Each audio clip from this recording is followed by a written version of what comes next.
Pedi desculpas muitas vezes para ela. Ela alguma vez perdoou? Peço perdão a ela e espero que eventualmente ela consiga me perdoar por isso. Esse foi Arnold Schwarzenegger pedindo perdão publicamente. E o caso por trás desse pedido de desculpas é apenas o começo. Ao longo de décadas, nomes de Hollywood, fisiculturismo, política e até do mundo do boxe se manifestaram com suas próprias queixas contra o carvalho austríaco. E o que revelaram pinta um quadro bem horrível. O caso, o filho secreto e o casamento que se desfez. A vida de Arnold Schwarzenegger se desenrolou em 3 grandes arenas. O fisiculturismo o tornou famoso nos anos 1970. Hollywood o tornou um nome conhecido nos anos 1980 e 1990.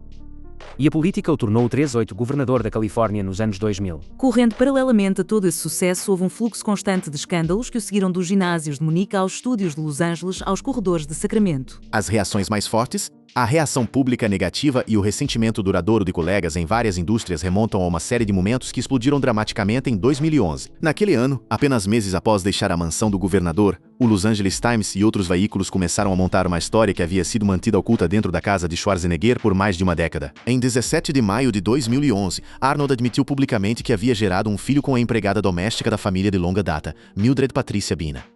O nome do menino era Joseph Bay, e ele havia nascido em 2 de outubro de 1997. O que tornou a cronologia tão profunda foi que a esposa de Arnold, Maria Shriver, havia dado à luz o filho mais jovem do casal, Christopher, em 27 de setembro de 1997. Os 2 meninos nasceram com 5 dias de diferença. Cresceram sob o mesmo teto, e por anos, ninguém na casa além de Mildred e Arnold sabia a verdade sobre a conexão entre eles. Mildred Baina havia trabalhado para a casa de Schwarzenegger Shriver desde cerca de 1991. Havia estado lá por aproximadamente 20 anos quando a notícia veio à tona. O caso em si supostamente ocorreu em 1996 e, de acordo com vários relatos, aconteceu enquanto Maria e as crianças estavam de férias. Mildred ficou grávida naquele ano. Durante o próximo ano e meio, a paternidade permaneceu um segredo, guardado nas paredes da casa da família, com Mildred continuando a trabalhar para a família e trazendo seu filho para a propriedade conforme ele crescia. Arnold e Maria se casaram em 1986 em uma união que combinava poder de Hollywood com a herança política dos Kennedy. Maria era uma jornalista respeitada de uma das famílias políticas mais famosas da América. Seu tio havia sido presidente dos Estados Unidos. Sua mãe havia fundado as Olimpíadas Especiais. Arnold era naquele momento a maior estrela de ação do planeta, com Conan e Terminator já cimentados na cultura pop. Juntos, tiveram 4 filhos, Catherine, Christina, Patrick e Christopher. Para o público, eram um casal poderoso. Portas adentro, as coisas eram mais complicadas do que as fotos sugeriam. Arnold disse que por anos não sabia com certeza se Joseph era seu filho. Mildred era casada na época com um homem chamado Roelio Baia. E no papel, a criança estava registrada como parte daquela família. Conforme Joseph crescia, a semelhança com Arnold se tornou impossível de ignorar. O mesmo queixo, o mesmo físico, o mesmo conjunto de olhos. Arnold aparentemente começou a fornecer discretamente apoio financeiro, pagando pela educação de Joseph e ajudando a cobrir despesas da família de Mildred. Ele nunca disse a Maria. Ele nunca disse aos seus outros filhos. Ele carregou a verdade em segredo enquanto o menino crescia na mesma propriedade onde os outros filhos de Arnold estavam sendo criados. A verdade veio à tona no início de 2011 durante uma sessão de aconselhamento de casal. Maria havia ficado suspeitosa nos meses anteriores ao momento. De acordo com o relato da Page 6 que Arnold deu anos depois, o conselheiro se virou para ele na sessão e fez a pergunta diretamente. Era ele o pai de Joseph? Arnold confirmou. Ele descreveu o momento dizendo que seu coração parou. Maria ficou devastada.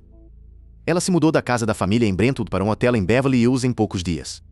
Em julho de 2011, ela havia entrado com pedido de divórcio. O processo se arrastou por 10 anos e não foi finalizado até dezembro de 2021. Joseph Baena, enquanto isso, cresceu e construiu seu próprio perfil em fitness, modelagem, atuação e fisiculturismo. Ele frequentemente abraçou a semelhança com seu pai, postando conteúdo de treino e entrando no mesmo mundo que tornou Arnold famoso. Ele falou publicamente sobre navegar na revelação pública aos 13 anos e sobre construir lentamente um relacionamento com Arnold nos anos seguintes. Maria Shriver descreveu as consequências nos termos mais diretos possível. Em seu livro de 2025, E a Maria, ela escreveu sobre um colapso emocional em um quarto de hotel, sentada no chão no escuro, aterrorizada e sozinha.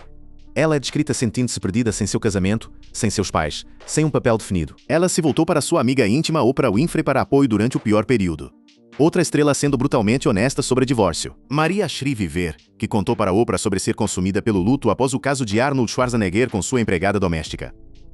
Esse clipe enquadra como publicamente Maria estava processando o que aconteceu, e sua conta moldou muito como o mundo mais amplo agora vê o papel de Arnold no colapso do casamento. Você foi traída e você escreve. Enquanto eu estava sentada no chão do meu quarto de hotel na escuridão, aterrorizada e sozinha com lágrimas escorrendo pelo meu rosto. O relato de Maria daquele momento no quarto de hotel se tornou uma das passagens mais citadas na cobertura do divórcio e estabeleceu o tom para como todo o escândalo seria lembrado. Arnold foi além da maioria das figuras públicas em descrever o que fez. Ele chamou o caso de seu maior erro. Em sua declaração ao Los Angeles Times na época da admissão pública, ele disse que não havia desculpas e que assumia total responsabilidade pela dor que havia causado. Ele repetiu essas linhas em formas ligeiramente diferentes na televisão nacional em sua entrevista com Leslie Stahl no 60 Minutos. Ela foi uma esposa extraordinária, amiga, amante, tudo. E então ela não merecia isso. Isso eu posso lhe dizer. Esse momento é uma das admissões mais diretas que Arnold deu na câmera. E estabeleceu o modelo para como ele falou sobre o caso em cada entrevista desde então. E é por isso que eu sempre me senti terrível sobre tudo isso. Essa postura lhe rendeu algum crédito em certos círculos e críticas sustentadas em outros, particularmente de pessoas que sentem que discursos de responsabilidade pública não desfazem o dano privado causado à família no centro da história. Décadas de alegações de má conduta sexual. O escândalo de traição foi a detonação pública, mas não foi um evento isolado no histórico de Arnold. Estava acima de um padrão muito mais antigo de alegações que haviam circulado por décadas. E esse padrão é o segundo componente do porquê tantas pessoas em tantas indústrias azedaram em relação ao homem. Em outubro de 2003, apenas dias antes da eleição de revogação que removeria o governador Gay Davis e colocaria Arnold no cargo, o Los Angeles Times publicou um grande relatório de investigação. A história expôs alegações detalhadas de pelo menos 6 mulheres, com o número eventualmente expandindo para 15 ou mais que acusaram Arnold de agarrar, tocar indesejado e comportamento demeritório ao longo de quase 3 décadas. Os relatos na peça original do Le Times e na reportagem de acompanhamento foram extensivos.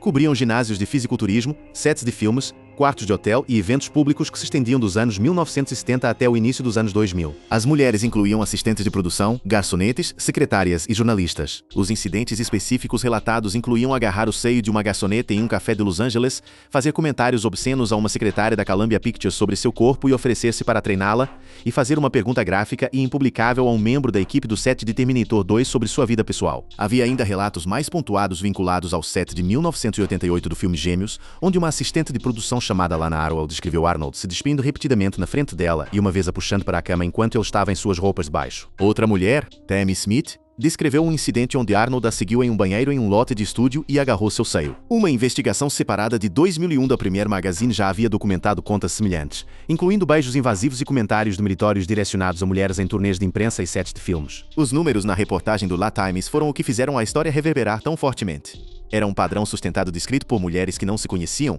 trabalhando em diferentes indústrias ao longo de diferentes décadas. Os relatos se sobrepunham em linguagem e detalhes de forma a sugerir um conjunto consistente de comportamentos em vez de mal-entendidos isolados. Grupos de mulheres, incluindo a Organização Nacional das Mulheres, organizaram comícios e protestos contra sua candidatura nos dias finais da campanha de revogação. A resposta inicial de Arnold à reportagem de 2003 foi uma admissão parcial misturada com uma negação absoluta. Ele disse ao Los Angeles Times que havia se comportado mal às vezes e pediu desculpas, mas também afirmou que muito do que estava nas histórias não era verdade e que ele nunca havia agarrado ninguém. Ele enquadrou alguma da conduta como a cultura turbulenta e brincalhona dos sets de filmes daquela era. A defesa não satisfez as mulheres que haviam se manifestado e não satisfez os repórteres que haviam documentado os relatos. O que a reportagem não fez, porém, foi afundar sua campanha. Arnold venceu a eleição de revogação por uma margem ampla, assumiu o cargo em novembro de 2003. Os jornalistas que haviam divulgado as histórias mais tarde escreveram peças expressando o choque genuíno de que as alegações não haviam descarrilado sua candidatura.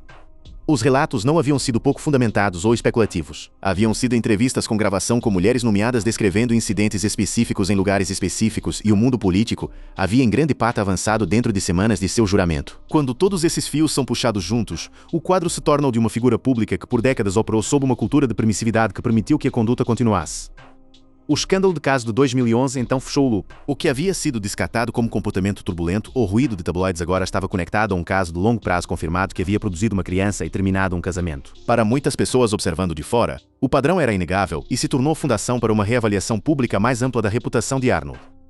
A era do esteroide e o mundo do fisiculturismo que se transformou. O terceiro componente do porquê Arnold atraiu tanta crítica ao longo dos anos sai do pessoal e entra no profissional. Centra-se no uso de substâncias que alimentava sua carreira de fisiculturismo e no debate maior do esporte sobre o que essas substâncias realmente construíram e o que custaram. Arnold foi aberto sobre seu uso de esteroides anabolizantes durante sua carreira competitiva de fisiculturismo nos anos 1960 e 1970.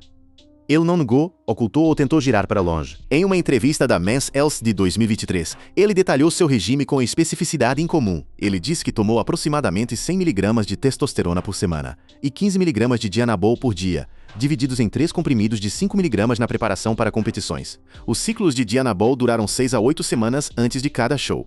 Ele começou a experimentar como adolescente na Europa e continuou após se mudar para os Estados Unidos em 1968. Esteroides não eram ilegais para uso não médico nos Estados Unidos até que a Lei de Controle de Esteroides Anabolizantes foi aprovada em 1990 durante os anos competitivos de Arnold. Eram abertamente discutidos em círculos de fisiculturismo, prescritos por médicos e tratados como uma parte normal do treinamento de alto nível no esporte. A era agora é referida no esporte como a Era de Ouro. Arnold argumentou que as substâncias eram uma ferramenta entre muitas. Ele apontou para a genética, disciplina de treinamento, dieta e recuperação como os maiores motores de seus 7 títulos de MR Olímpia. Esse enquadramento é exatamente onde a controvérsia está. Críticos, especialmente aqueles ativos no fisiculturismo moderno e fitness, argumentam que sua abertura sobre o uso de esteroides às vezes é usada para minimizar o que essas substâncias realmente fizeram por seu físico e o que ajudaram a popularizar. A presença de palco de Arnold, suas proporções, toda sua assinatura visual se tornaram um padrão de ouro para fisiculturismo durante o próximo meio século. Gerações de homens jovens perseguindo essas proporções o fizeram sob uma cultura que silenciosamente aceitava que o visual não era natural. Os padrões irrealistas que se seguiram contribuíram para uma corrida armamentista em todo o esporte, na qual as doses ficaram mais altas, os ciclos ficaram mais longos e as consequências para a saúde se tornaram mais visíveis. A indústria do fisiculturismo pagou um preço real por essa corrida armamentista. Problemas cardíacos, danos nos rins, danos no fígado, colapsos hormonais e mortes prematuras atingiram o esporte repetidamente ao longo das décadas. Nomes como Rich Piana, Sean Hodden, Cedric McMillan e Josh Peterson Jr. se tornaram pontos de referência na conversa contínua sobre quão alto o preço do fisiculturismo profissional subiu. Arnold foi um crítico vocal do excesso moderno, dizendo aos competidores atuais que as doses que estão usando estão destruindo sua saúde em vez de construí-la. Ele usou a linha de que é chamado fisiculturismo, não destruição de corpo. Essa mensagem reverbera claramente com alguns públicos e reverbera como hipocrisia com outros. A crítica é que Arnold construiu toda a sua fortuna, fama e plataforma de lançamento política em um físico que era em si aprimorado e que ele agora está dando palestras a uma geração mais jovem sobre os perigos de fazer o que ele fez apenas em uma escala diferente. Fisiculturistas que surgiram na era pós-Arnold às vezes se recusaram fortemente ao que viram como um padrão duplo. Alguns questionaram publicamente por que os títulos de Arnold ainda são tratados como sagrados quando o esporte agora trata o uso de esteroides como uma atividade proibida e regulada em quase todos os contextos legítimos. Além da questão de justiça em seu próprio recorde competitivo, há uma crítica separada sobre seu papel como promotor e porteiro do esporte. Arnold emprestou seu nome a um dos maiores eventos anuais de fisiculturismo do mundo, o Arnold Classic, e através dessa plataforma, ele se tornou uma espécie de figura patriarcal para toda a indústria. Os eventos, as revistas, os acordos de suplementos, os impérios de fitness que emergiram em seu rastro todos traziam sua impressão. Quando a cultura desportiva de aprimoramento criou a crise de saúde que definiram o fisiculturismo moderno, sua proximidade ao lado comercial do esporte o tornaram um alvo para a culpa. Seu relacionamento com a indústria de fitness mais ampla também foi complicado.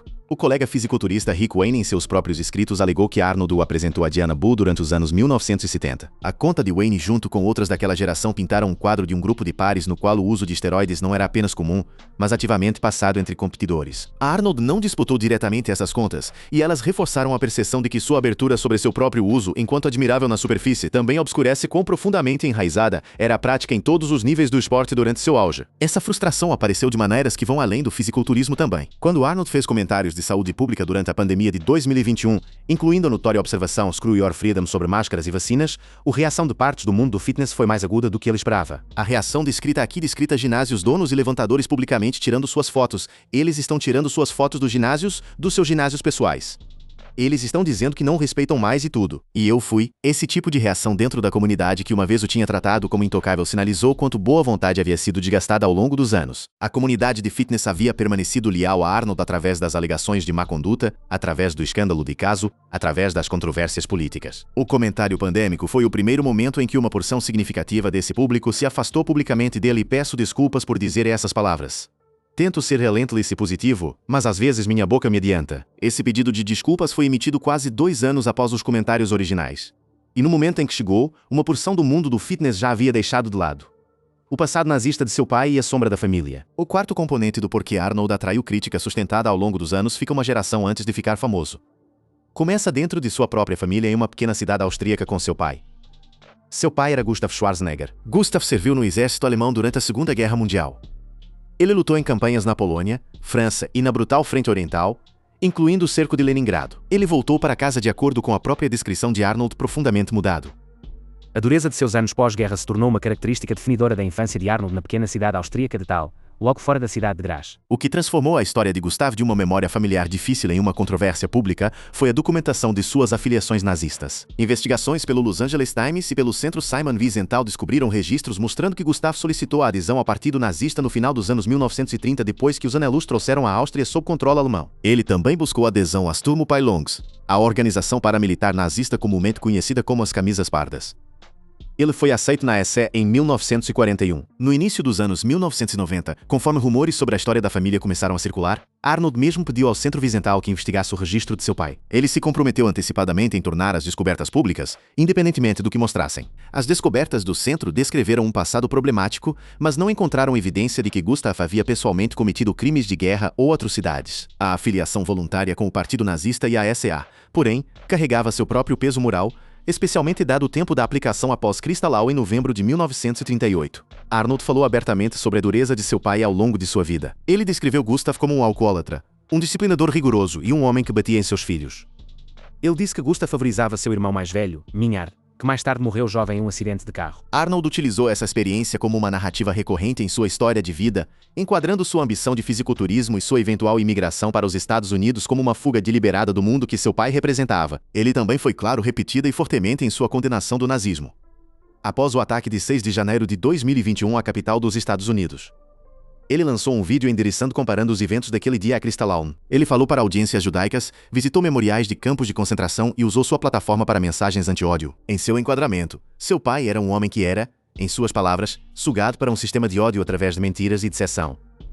Para muitas audiências, a franqueza de Arnold sobre o tópico foi mais do que suficiente. Para outros, a conexão familiar permaneceu um ponto de contenção com críticos usando-a para questionar seus valores ou sugerir que houve problemas psicológicos não resolvidos subjacentes à sua busca pelo poder. O governo que fez inimigos em todos os cantos. O quinto e último componente fica no mundo do cargo público, onde Arnold passou 8 anos e acumulou seu maior bloco único de críticos nomeados. Seu recorde político como governador da Califórnia é uma história separada dos escândalos pessoais e carrega sua própria lista longa de queixas de ex-colegas, opositores e constituintes. Arnold assumiu o cargo como 13º governador da Califórnia em novembro de 2003 após a revogação de Gay Davis. Ele fez campanha como um outsider que, em suas próprias palavras, explodiria as caixas da disfunção do Sacramento. Sua aprovação começou alta. No final de seu mandato em janeiro de 2011, havia desabado para algo entre 22% e 25%. A maior fonte de frustração com seu governo foi o orçamento. A Califórnia enfrentou déficits estruturais massivos durante seu mandato, e a crise financeira de 2008 atingiu o estado mais do que quase qualquer outro.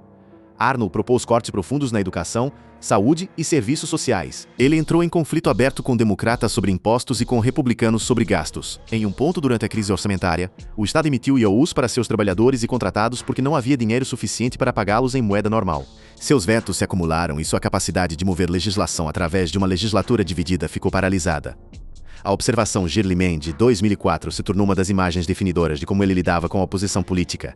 Frustrado por legisladores democratas bloqueando seu orçamento, ele ficou em um evento público e chamou seus oponentes de Shirley Mann, instando os eleitores a terminá-los. A frase caiu mal com grupos de mulheres, com eleitores progressistas e com uma porção significativa de sua própria base. Ecoou o mesmo machismo que havia sido um tema recorrente nas alegações de má conduta sexual de 2003 e aprofundou a percepção de que seu estilo de governo era construído mais sobre personalidade do que substância. Sua eleição especial de 2005 foi pensada para ser seu ano de reforma. Ele apresentou uma série de medidas de votação aos eleitores sobre redistribuição, limite de gastos, posse de professores e atividade política sindical. Foram em grande parte derrotadas.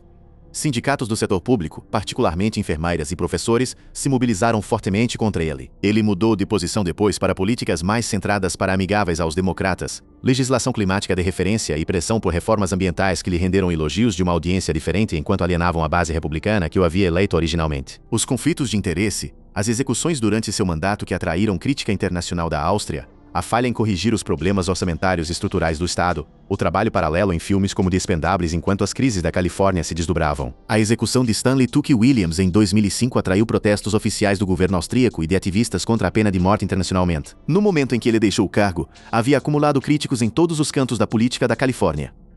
A análise do The Atlantic sobre seu governo o descreveu como uma ascensão e queda. Um governador celebridade que havia sido inscrito no cargo na personalidade, e o deixou sob o peso de problemas estruturais que ele não podia resolver. Então, quando você junta todos esses fios, o caso, as alegações de má conduta sexual, a controvérsia dos esteroides, a história da família, o recorde político, Você começa a ver por que tantas pessoas em tantas indústrias expressaram sentimentos fortes sobre Arnold Schwarzenegger ao longo dos anos. Repórteres de Hollywood, grupos de defesa de mulheres, colegas fisiculturistas, influenciadores de fitness, legisladores da Califórnia, ativistas climáticos, eleitores conservadores, insiders da família Kennedy, funcionários de saúde pública. A lista de pessoas que se manifestaram é longa e variada. Mas aqui é onde temos que voltar à pergunta original. O título deste vídeo especificamente pergunta sobre lendas do boxe. Enquadra a crítica a Arnold como algo que veio do mundo do boxe em particular. E quando você olha de perto para o registro real, esse enquadramento não se sustenta. A vasta maioria da crítica documentada, o acerto de contas público e o ressentimento duradouro em relação a Arnold veio de fora do mundo do boxe. Os repórteres do Los Angeles Times que divulgaram a história de má conduta eram jornalistas políticos. As mulheres que se manifestaram eram assistentes, garçonetes e membros da equipe de sua carreira cinematográfica. Os atletas colegas que o questionaram publicamente vieram esmagadoramente das comunidades de fisiculturismo e fitness mais amplas, não do boxe. Maria Shriver e sua família estão ligadas à política e jornalismo, não ao mundo do boxe. Mildred Baina era uma funcionária doméstica. Joseph Bay é um influenciador de fitness. Os repórteres que cobriram a eleição de revogação eram jornalistas políticos. Não há corpo documentado de comentário público de grandes lendas do boxe especificamente explicando por que eles odeiam Arnold Schwarzenegger.